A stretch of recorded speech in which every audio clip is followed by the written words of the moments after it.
Na mtazamaji wa Stein TV, nipo kwa wakali wa kitaa. Yaani ukisikia wakali wa kitaa, basi niko hapa, niko sehemu salama kama unavyoona mkono wangu wa kulia. Hili ni kombe, na sio kombe tu, ni kombe la ligi ya Stein Mkaro wa kitaa katika ngazi ya ligi ya wilaya. Niko Mgembe, nizungumze na mashabiki kama unavyoona, wapo watoto, wapo watu wenye heshima zao kwa ajili ya kuweza kuzungumzia. Nipige nao story tuzungumzie ligi ilikuwaje. Je, walitarajia kupata kombe? Kwa nini ya Mgembe sio timu 16 ambazo zilikuwa zinashiriki, timu 15, imebaki timu moja tu? Au sio? Lazima maji na mafuta yajitenge. Mambo shazungumza na mwalimu. Mwalimu sogea kwanza. Mwalimu tumezungumza sana Jacob. Nizungumze na mambo vipi kaka? Safi. Kama kawaida. Kama kawaida. Unaitwa nani? Kwa majina naitwa Octavian Mkugusi the Free, ni shabiki wa Mgembe Boys. The Free. Si ndio? Mgembe mmebeba kombe kaka.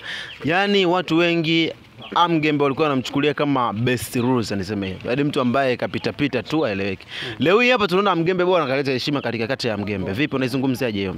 Tumeshukuru sana kwanza kwa ajili ya waandaaji wa mashindano haya Stein Media, tunasema asante. Lakini vile tunataka kuambia mashabiki wote wa Bukoba Manispaa, watu wa michezo, kwamba sisi Mgembe mara zote watu tunashiriki mashindano.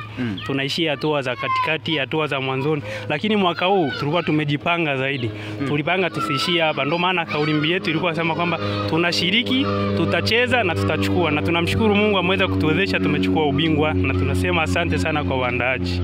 Bana, wewe utarajia kwamba bwana hii kombe lingekuwa katika mikono yako kwa timu ambazo na ushindani ulipokuwepo? Nilitarajia kabisa kulingana na kikosi tulichokuwa nacho, kocha wetu tuliwaandaa vizuri wachezaji kuanzia nje ya uwanja mpaka ndani ya uwanja. Kisaikolojia wachezaji walikuwa vizuri mpaka tumeweza kumshukuru Mungu tumechukua kombe. Unawazungumziaje Stein Media waandaaji wa mashindano haya? Kwa kweli tunasema asante sana. Kabla ya kuwazungumzia tuanze kwa shukrani. Tunasema asante Stein Media. Tunaona waendelee kusupport vijana wamo wengi mtaani hivi, sio kwa ajili ya mchezo tu wa football. Kuna watu wanaweza kucheza volleyball, basketball. Waendelee kusupport vijana. Wamo wengi sana mtaani, wana vipaji. Waendelee kuviibua ili waweze kufika malengo yao kama ilivyokuwa Mgembe Boys. Brother, nikiangalia kombe mwenyewe nalitamani, lakini wanaume walimwagia jasho ile.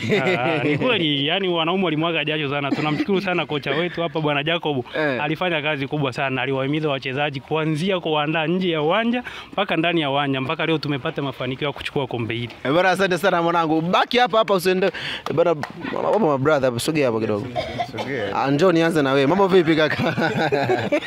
Aisee, safi. Uko fresh? Niko fresh. Bwana, wewe unaitwa nani majina yako pia? Naye kutazama kwa sasa hivi mtazamaji wa Stein TV akufahamu pia. Bwana, anaitwa Abdul Ibrahim aka Big Boy. Big Boy ya mtaa, yeah. Sio Rais. Bwana, kuna vitu vingine mzee. Bwana, tustoke huko kwenye entertainment ya muziki, tugie kwenye entertainment ya michezo. Mgembe ni bingwa sasa hivi. Bwana, Big Boy, ulitarajia bwana iwe hivyo mzee wangu? Aisee, nilitarajia sana yani, kwa sababu kikosi kilivyokuwa kimeandaliwa kwa ukubwa wake, nilitegemea kabisa matokeo yawe mazuri. Au kuna nini? Nini? Mikobe aliweza kuhusika pale, Mikobe aliweza kuhusika. Hapana. Ni mazoezi na kujiandaa kwa ubora. Unajua mimi ni mfuatiliaji sana masuala ya kimichezo, sana ligi hii ulivyofikia ukingoni. Kuna watu ambao walikuwa wanasema kwamba Mgembe bwana kuna vitu by the way huenda amekatumia. Unawaambiaje watu ambao wanaamini mpira na mambo ya poor tradition briefs? Kwa hilo swala siamini. Mimi ninachoamini mazoezi ni kitu ambacho kinaweza kumfanya mtu afike sehemu husika. Kwa hiyo kutokana na wadhamini waliokuepo na jinsi timu ilivyoandaliwa kwa ubora wa hali ya juu na mazoezi yalivyofanyika, kwa kweli hata na wewe pale uwanjani nadhani uliona yani watu waliokuepo uwanjani walikuwa ni watu ambao wakakamavu na watu ambao wanaonekana kabisa wanaweza kufanya kitu fulani katika uwanja. Kwa hiyo mimi ninachowashauri watu wanaoamini mambo kama hayo wajirekebishe, wafanye mazoezi, wapambane kwa ubora wao. Wao ulitegemea kwa mfano timu aina ya mchezo ulivyokuwa, pressure ilikuwa ni kubwa. Kwanza ile pressure ya mashabiki tu kufika pale. Ulivyoona Mgembe kabeba kombe, wewe binafsi ulijisikiaje brother? Aisee, nilifurahi sana. Nilifurahi na nilijisikia vizuri sana yani. Natumai sio mimi peke yangu, watu wote walijisikia vizuri sana. Unajua Mgembe, timu ya Mgembe imekuwa ikichukuliwa simple sana. Watu wamekuwa wakichukulia kwamba ni timu ambayo haiwezi. Ndio maana pia nikauliza swali la mtego. Huenda watu wanaamini mlizumia na nili, lakini tutoke huko. Aisee, kwa ubora wa kikosi ambacho kiko Mgembe, hata Simba na Yanga sasa hivi hawezi kutoboa. Hawezi kutoboa kabisa. Sasa wewe ushakuwa mjadala brother. Simba na Yanga. Hawezi. Naona katoto hapa, ngoja sogea hapa. Unasikia? Simba na Yanga, unajua Amgembe sasa hivi ni bora. Kwa hiyo sasa hivi story kubwa sio Simba, sio Yanga, sio Azam, ni Amgembe. Kwa hiyo hata akija Yanga, Azam wanakufa mbele ya Amgembe. Wanachinjiliwa mbali, wanakufa mapema sana yani. Yani wao sio mjadala kabisa yani. Yani wanakufa kwa sababu jinsi timu ilivyo. Inabidi waogope kwanza. Wenyewe wakiangalia mechi lazima wao waogope, na watu waliopo lazima waogope. Wako vizuri sana. Brother, naambiwa bwana Simba na Yanga kukutana na Amgembe wanakufa kweli? Kweli wanakufa. Kwa nini wanakufa? Maana vijana wamejipanga kweli kaka. Plus kocha nini unavyomuona kama hapa kocha wetu nini ana play part yake vizuri kwenye kukuza kikosi. Si unajua? Yeah. Unajua kuna vitu vingine alivaza mpaka nakata tamaa. Amgembe bwana jinsi ambavyo alikuwa kama best loser mzee, sasa hivi kapita. Wewe ulipokeaje? Unaelewa kwenye mpira kuna ile kitu kinaitwa underdog. Unajua? Underdog nini? Sasa wale underground ndio wanakujaga kwenye michano wanaonekana wao ni bora. Kwa hiyo ndo kama hivyo nini Amgembe nini safi. Brother, vipi masuala ya ubwabwa? Sio una ubwabwa mzee. Hivi swala yangu kula. Mbona ubwabwa mapema sana? Kwanza ile siku mechi yenyewe imepigwa usiku pale. Aisee ubwabwa ulipikwa tulikula safi na mambo mengine anakuja. Kwa brother mimi unanialika eneo kuja ile ubwabwa ni. Uhakika brother. Bana unaitwa nani kwa ni jina? Mimi kwa jina naitwa Prince Pius Projestus aka Sizuko. Siwezi kutaja la mwisho tangata ulini. Vipi brother ulikuwa cha kuongezea? Wewe Jafet sogea. Yaani masuala nilisikia unazungumzia masuala ya ubwabwa. Sisi Amgembe kwanza timu yetu ilikuwa na kambi. Sio wachezaji wengine wanakusanyana siku ya mechi wanakuja kucheza. Yaani ndio kitu cha kwanza kilichowaponza. Kwa sisi kama Amgembe masuala ya ubwabwa alikuwa ni ya kwetu. Au sio ubwabwa tu. Tulikuwa tunakula vitu vingi kuzingatia tulikuwa tuna kambi. Kwa hiyo wachezaji walikuwa wanakutana kwenye kambi wanafanya mazoezi chini ya kocha wetu mahiri bwana Jacobo, wanafanya mazoezi mazuri, tunajiandaa alafu ndo tunaenda uwanjani. Sio timu nyingine wanajiandaa siku ya mechi wanakusanyana, ndio maana tulikuwa tunabutoa. Tukiangalia kuna mechi tulio kosa ushindi tu. Ukiangalia mechi ya finali ilikuwa na changamoto kidogo, lakini tunashukuru Mungu. Kocha alikuwa vizuri, akaandaa kikosi, tukabutua watu na ubingwa tukachukua. Kwa Amgembe bingwa. Amgembe sio, Amgembe ni bingwa. So kwa Amgembe tukisema kwa Amgembe ina maana hatujacheza. Tumeshacheza na ubingwa tumechukua. Bwana Amgembe. Alafu tuna kitu kingine, huwezi kwenda kucheza na watu ambao wajala ukategemea watashinda. Watu wachezaji walikuwa wanaenda wameshiba, wamekula. Sasa unategemea nini? Sasa lazima wapigwe. Kwa hiyo ni vitu kama hivyo inabidi vizingatiwe. Mimi nawashauri hata hao wengine mitaa mingine hiyo iliyopo wao wanawalisha wachezaji wao wanashiba, wasije kutuharibia huku. Tupa lawama za bure, mtu anatoka kule anaema kama nini, washibe. Amgembe bwana, kumbe mlikuwa mmejipa. Jacobo njoo, unacha kuongezea brother? Yes, kwa sababu wewe unajiita J Blandi, mimi najiita kama Fadul Davis. Sio unajiita ndo walisia. Ndo walisia ama jina la kazi. Kwa Mgembe Boys wamejipanga na slogan yetu ambayo nilikuwa namwambia yule mpinzani wangu ambaye alipoteza. Mimi nilimwambia kwamba aliwezi kwenda kwenye kata iliyojaa sehemu ya watalii. Kule Kagondo ni sehemu ya watalii. Sehemu ya watalii ni Kagondo. Na sisi tulimwaahidi aliwezi kwenda sehemu ya watalii. Lazima alirudi ambayo ndani ya kata inatengenezwa njia 4 na unaona kweli kata ya Mgembe tumejaliwa tuna njia 4. Sasa Kagondo lingepita wapi? Nyewe wanasema kwamba mlikuwa mnacheza na watengeneza madaraja. Yaani walikuwa wanatukana sio ndo walisia. Kwani nyewe ndio mnavyojiita watengeneza madaraja au? Maana daraja lazima ukilitengeneza liwe gumu ndani ya miaka kadhaa. Basi hapo tuishie hapo. Tuendelee na point. Kwa hiyo sisi Mgembe tulikuwa tumejipanga kumgalagaza. Kombe linaendaje msituni kwanza? Linaacha barabara. Kagondo wamesema eti nyie mko msituni, mko polini, ya Mgembe wanazungumza. Yaani kombe lazima liwe town. Sasa naje vijijini. Alafu kwenda vijijini kwa vichakani. Mnatoka mjini mnaenda vijijini. Alafu pia hivi unaweza mkangata na nyoka kule Simba kibao. Sasa njoo town huku ndege kibao magorofa nini, kombe liwe sehemu salama. Kagondo unaambiwa kwamba kombe aliwezi kuja kijijini. Watu wachokozi, sio mimi nisije nikapigwa mawe. Kwanza kabisa kule Kagondo ukiingia sasa hivi matope. Angalia lami tulikosimama si ya Mgembe. Alafu uwezi kuwa na mdhamini kijana mwenye pesa zake, lazima timu ifanye vizuri. Unamsauje Dennis mwenye pesa zake. Ndugu mtangazaji, kwa jinsi tunavyomwamini kocha wetu, sisi tulikuwa tunawaomba iwe kama mechi ya bonanza tu. Zile timu nyingine 15 sisi ndo mabingwa, watengeneze kikosi tu. Waje kucheza na Mgembe wala mechi tu ya kuburudika. Hata mechi ya hisani tukawachangia. Alafu pia sisi Mgembe tuliahidiwa tukibeba kombe, timu itakayobeba kombe inaenda kushiriki ligi ya mkoa na sisi tayari tushatengeneza nafasi ya kwenda kucheza ligi ya mkoa. Unatuogopaje wewe Mgembe wewe? Bana ni noma sana. Unajua kuna vitu vingine mpaka mimi mwenyewe navionea huruma hizi.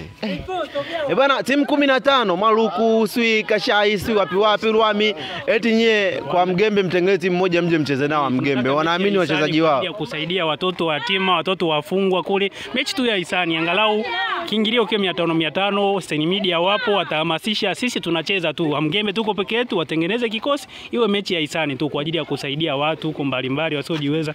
Tukasaidie sisi ya Mgembe tunajiweza. Timu yetu tunaikubali na kocha yetu ndio huyu hapa. Mambo yako. Alafu ni kweli huyu kwanza alipojitambulisha alisahau cheo chake au nafasi yake alionayo ndani ya timu. Nafasi yangu unajua nilikuwa kaimu CEO. Chief Executive Officer wa Mgembe Boys. Yes. Mtendaji, makamu mtendaji mkuu wa Mgembe Boys. Kwa hiyo mambo mengine yalikuwa yanafanyika nje ya uwanja nilikuwa nyuma ya benchi ya fundi na wahamasisha bwana tupite hapa mpaka mwisho wa siku tukachukua ubingwa. Na ni kweli alivyosema kwamba sisi tungeomba walau tupewe kwa mara nyingine pale Kaitaba, tutafute angalau timu yoyote tucheze nayo kama mechi ya kirafiki ama tulayo kama mazoezi. Lakini pia sisi kwa sababu tumeshaingia ligi ya mkoa tunaenda kushiriki. Waweka hata kiingilio 500 na ile pesa tutakayoipata tutaisambaza kwa sababu kata ya Mgembe ina kituo cha watoto yatima. Tuweze kuipata tumpelekee bibi pale Masada. Nasi tuwakilisha aone kwamba kata ya Mgembe ilibeba kombe na meshiriki tulayo pale Kaitaba na kiingilio wameniletea mimi kwa ajili ya watoto. Sasa unajua ukienda sehemu fulani hivi na watoto ndio watoa waamuzi wa mwisho. Kwa mfano kama ukienda mahakamani, si ndio? Sasa mimi namuuliza mtoto atakaje kusema tunatembea na hicho. Mambo mtoto? Unaitwa nani? Ongeza sauti. Mambo? Poa. Unaitwa nani? Abdi. Mgembe unaipenda uipende? Naipenda. Kwa nini? Kwa nini? Bana asante sana naipenda. Unaipenda Mgembe? Unaipenda uipende? Naipenda. Huyu jamaa bwana ni mtu ambaye alikuwa anatabiri magoli. Kila mtu alikuwa anatabiri magoli na yanatokea hayo. Mwanangu mambo vipi, unaitwa nani? Mimi kwa majina naitwa Kennedy M Venant. Yep. Bwana wewe ni shabiki ya Mgembe, mchezaji wa Mgembe. Nani kutokea Mgembe tukutambue pia? Mimi ni kama kiongozi wa Mgembe ambaye nimeifunza timu kutoka chini na kuisapoti kufika hapo ilipofika. Sasa wewe na Jacobo vipi sasa umeifunza timu? Na Jacobo alikuwa anafanya kazi gani? Jacobo mnachotakiwa mkijue, Jacobo ni kama kiongozi ambaye ameelekeza timu kama wanafunzi wake kuwapeleka mpaka uwanjani na kuwaongoza ili wachukue kile walichokupata mtaani na kukipeleka kule kuitangaza Mgembe. Na wewe nafasi yako? Mimi nafasi yangu ni kuwasupport kuliko kile ambacho hakijatimia ili kitimie. Sasa mwanangu mimi nilisikia kwamba ulikuwa unatabiri matokeo. Yaani kila mechi ulikuwa unatabiri matokeo na yanatokea hayo. Kwa nini wewe ulikuwa unatumia nini wewe brother tuambie? Maana yake ni maono ya kimungu ndiye aliyesimama hapo. Nikisikia Mungu ameniambia jambo na mimi naliwakilisha kwa kiongozi wangu ambaye anaitwa Jacobo kupitia jina la Bwana. Jacobo njoo, unajua sasa tupendi uongo. Eti alichokuwa na kitabiri kilikuwa hicho? Yesu kwa sababu nakumbuka mara ya kwanza alisema mtashinda 3-1 na kweli Mwenyezi Mungu akajalia tukashinda 3-1 na mara ya pili ambayo tumebeba kombe hili wanaloliona umecheza mechi 3 brother. Mechi 3. Zote ametabiri magoli aliyokuwa anasema tunayapata na tunapata ushindi. Ndio maana ya kusema kwamba Mgembe tumefika mwisho wa ligi na tukabeba kombe bila kupoteza mechi yoyote. Kwa hiyo ni kweli alichokuwa anakisema. Ni kweli kabisa, maana nimetangulia kumwambia kwamba wewe ni mchungaji, unaogopaje kuhojiwa? Sasa huyu ni mchungaji wa timu, mchungaji aliyekuwa anaona mbali kabla ya mchezo, mwenye maono. Si mchungaji wa timu bali ni mchungaji aliyebeba maono ya kimungu. Bana mwanangu umetisha sana. Sasa ligi inayokuja Mgembe ipo katika nafasi gani? Ligi inayokuja nafasi ya kwanza tuseme kwamba tutasimama kama jinsi tulivyosimama safari hii na kombe litakuja lingine kama lilivyokuja hili. Bana asante sana, lakini pia neno la mwisho kwa Ulie Mbabinza shabiki yako unamwambiaje? Yaani sijakuelewa, hebu ni. Neno la mwisho kwa yule ambaye umemfunga Kagondo Warriors unamwambiaje la utani? Mimi ninachokisema niseme kwamba wazidi kusimama nao tuangalie ligi zinazokuja kama wataweza kusimama. Au sio? Na mtazamaji wa Stein TV nikwambie karibu sana katika mahojiano baina ya kaimu wa kata ya kikosi cha Mgembe aweze kuzungumzia kwa kina zaidi kama tulivyozungumza na mashabiki, baadhi ya viongozi wa kikosi cha Mgembe, lakini pia huu ni kaimu wa kata ya Mgembe, niweze kuzungumza naye kama unavyoona hapa mbele yake, kombe lipo mbele yake, niweze kuzungumza naye 1 2 3 aweze kutuambia yale jisikiaje kuhusiana na kombe hili baada ya kuja katika kata ya Mgembe. Sio rahisi kama unavyofikiria. Mgembe ndio mkali wa kitaa. Habari za saizi mheshimiwa? Habari ni nzuri. Unaitwa nani, majina yako? Mimi naitwa Morgan Martin Olieba. Ni mtendaji wa mtaa Mkishenye kata ya Mgembe. Kwa sasa hivi na kaimu kwa sababu mtendaji wa kata yupo. Kwa hiyo karibu sana. Tumuona mbele yako kuna kombe. Mgembe kwa mara ya kwanza niseme hivyo umepata kombe kwa sababu mnaishaga mshindo wa 3 wapi? Zilikuwa timu 16 mheshimiwa. Nyie mmekuja kubeba ile kombe. Kwanza unajisikiaje? Kwanza sio mara ya kwanza kubeba kombe tunalo, na kuna wale vijana walileta wa bodaboda liko hapo ofisi tumelifungia. Hao ni bodaboda.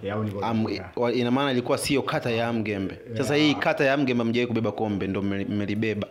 Unajisikiaje? Najisikia raha, tunajisikia furaha kwa sababu vijana wetu, wachezaji wetu wamejituma, wakacheza mpira mzuri hadi wakafanikisha kupata kombe. Uliamini kwamba Mgembe mtakuja muwe mabingwa? Pale mwanzoni nilianza bila kuamini.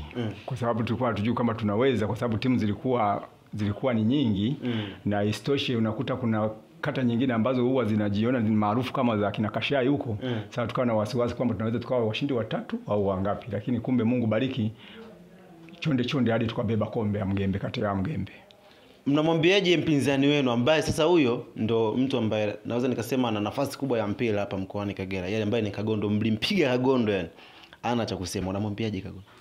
Namwambia asikate tamaa, aendelee na mwenyewe kujichua kwa sababu mpira ni maandalizi. Mpira unahitaji ufadhili, unapata wadau, mnapitia watu wanawaunga mkono, wakiwaunga mkono ndio maana hadi mnafanikiwa na wenyewe wafanye hivyo. Au wakibidi waje tuwape mikakati, lakini mikakati ni mizuri kwa sababu tulijipanga hadi tukaweza. Utani kidogo. Ubwabwa vipi? Sikia una sherehe babu kubwa. Sherehe tupo tunaiandaa. Hapa vijana tutataka tuingie kwenye wadau wa maendeleo na michezo, tuambie kwamba lengo letu ni lipi. Baada ya kupata kombe tunafanya sherehe yetu, nafikiri itafana. Mheshimiwa, asante sana. Sasa pale kwa mpinzani wako umeongea kiufundi zaidi kimpira, umemwambia jifue kiushabiki, neno la mwisho kakumchoma kidogo, mtanie. Si umemfunga mheshimiwa? Mtanie sasa. Mimi namwambia kwamba namwambia ushindi kwanza ni raha. Ushindi ni raha, nafikiri na wenyewe unaona walivyolalia pua. Kwa hiyo ushindi ni raha, lakini inawezekana wakiwa nakutana na kata ya Mgembe iwe fundisho kwamba sio timu ya mchezo, inawezekana wakaendelea kulalia pua. Ushindi ni la amezungumzia kaimu mtendaji wa kata ya Mgembe. Kaimu nafasi ya utendaji hapa Mgembe. Jitambulishe jina lake pia alafu tumalize. Mimi naitwa Morgan Martin Olieba, ni mtendaji wa mtaa Mkishenye lakini na kaimu kata ya Mgembe. Bwana, niseme sina budi kutamatisha mazungumzo haya baina ya Morgan Martin, kaimu mtendaji wa kata ya Mgembe lakini pia mtendaji wa Mkishenye. Ameweza kuzungumzia kwa kina zaidi utani hapa na pale, lakini pia ameweza kuzungumzia kisoka zaidi. Unajua kuna namna fulani unaweza kuzungumzia kishabiki na kisoka, yeye kazungumzia kisoka, na moja kwa moja sina budi kusema kwamba nimetamatisha mazungumzo haya kutokea hapa katika ofisi za kata za Mgembe. Nimeamua kuja hapa kama unavyoona mheshimiwa hapa, kombe liko hapa, wanalo na wanatamba nalo. Bye bye.